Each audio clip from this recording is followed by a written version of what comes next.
of biology. So today we are going to start a new chapter. As you all know that we have finished our last chapter, which is why do we pollen, and today we are going to start a new chapter which is natural resources.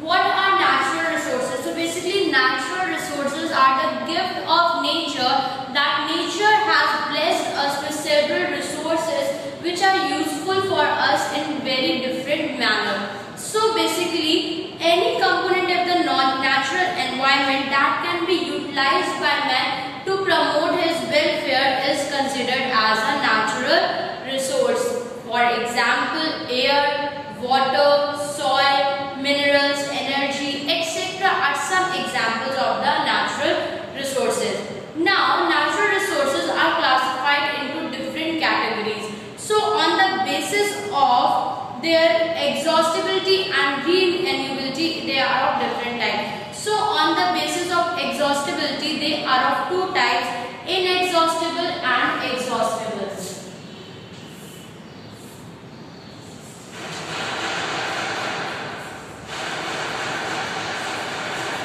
Inexhaustible, and number second is exhaustible.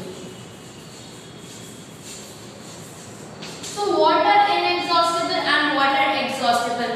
Those natural resources which are limited and that can be finished if we use them a lot, that are known as exhaustible resources, which are finished if we use them so much, they are not that much excessive in nature, so they may be finished and that may be exhausted. For example of such resources are of different kinds, but what is inexhaustible? Those resources which are present in abundance and that were not finished if we use them so many times, so that are inexhaustible, which will not finish with the time period. For example, solar energy, wind energy, tidal energy, rainfall, and even atomic energy. These are some of the sources which are inexhaustible, that will not finish with the time if we use them. But exhaustible are those which will finish if we use them a lot. And these types of exhaustible resources are furtherly divided into two types, which is renewable and non-renewable. This is divided into further two types, that is renewable and non-renewable. Renewable are those that will exhausted but then again renew and came back for our use, which will not finish at all. For example, wood, fiber, food, wildlife, aquatic life, human beings, which will renewable. If one will go, another will take and replace that. But non-renewable are those natural sources, if we exhaust them, they will not come back in the nature again. For example, biological species, fossil fuels like petroleum, diesel, and many other things which are considered as non-renewable, that will not come back if we finish them at all. So that is all about natural resources, that the gift which is given to us by the nature itself is known as natural resources, which is of two types. Inexhaustible means those which will not finish if we use them so many times, but exhaustible are those which will finish if we use them so many times. But exhaustible are also two types. Renewable, that means we will finish it but then they will replace by the another ones, that means that will be renewed. But non-renewable are those if we finish them that they cannot be came back from our environment. So that is all about natural resources and its classification. Now we will discuss about some important natural resources in brief, which is all of different kinds.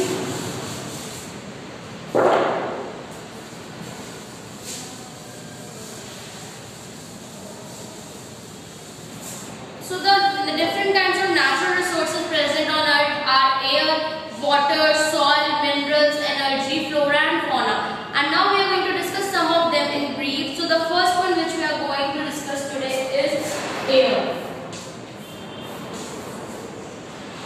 Air, which is considered as life.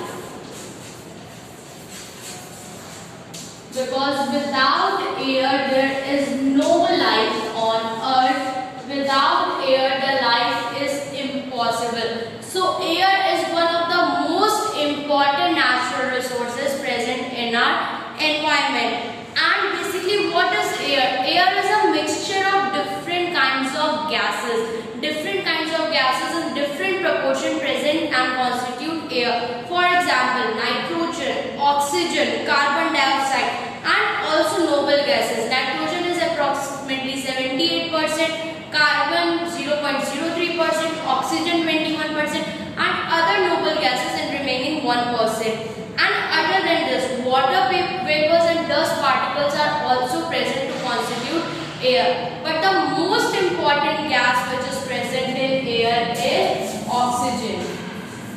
Why? Because all living things need oxygen to breathe. All living organisms require oxygen to support life, and it is not present in free form in any other known planet. Earth is the only place where oxygen is present, and in other planets like Venus, Mars, where life does not occur because the amount of carbon dioxide is very high, which is hazardous for the human beings or other organisms.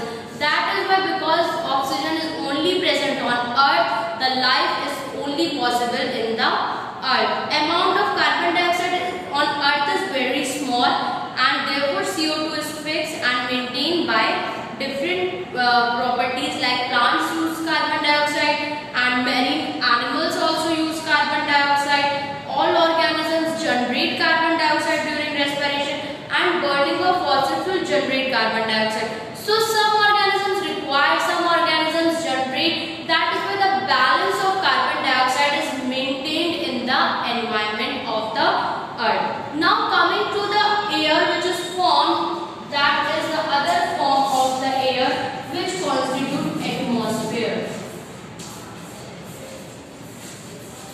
What is atmosphere? The cover of air around us is known as atmosphere. Air used to cover us, and because we used to breathe air all the time, we used to live in that. So the air is present every time around us, which is known as the cover of blanket around us is known as atmosphere. And atmosphere covers our earth like a blanket. It is present on our earth like just similar to the blanket. And the atmosphere is divided into three different stages or different categories. The composition of air and gases is different in different layer and zone, and that is why there are three zones divided on this atmosphere, which are troposphere, stratosphere and mesosphere.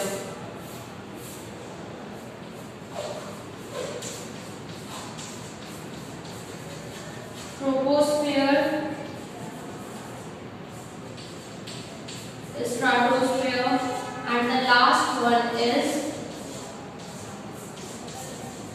mesosphere. So what is troposphere? Troposphere is the portion or zone which is up to 8 to 16 kilometer above the earth, and then 30 to 50 kilometer above the ground is stratosphere, and above 80 kilometer from ground started mesosphere. And life supporting activities of the organisms of the atmosphere occurs only in the troposphere. Only the life is possible only in this region. These two regions does not support life at all. The life is possible only in the troposphere only. Now coming to the role of atmosphere in climate control, how the atmosphere helps to control the climate. So basically it maintains a life supporting range of temperature on the earth. The temperature which is optimum for the human survival is maintained because of the atmosphere, and an average steady temperature is maintained because of them.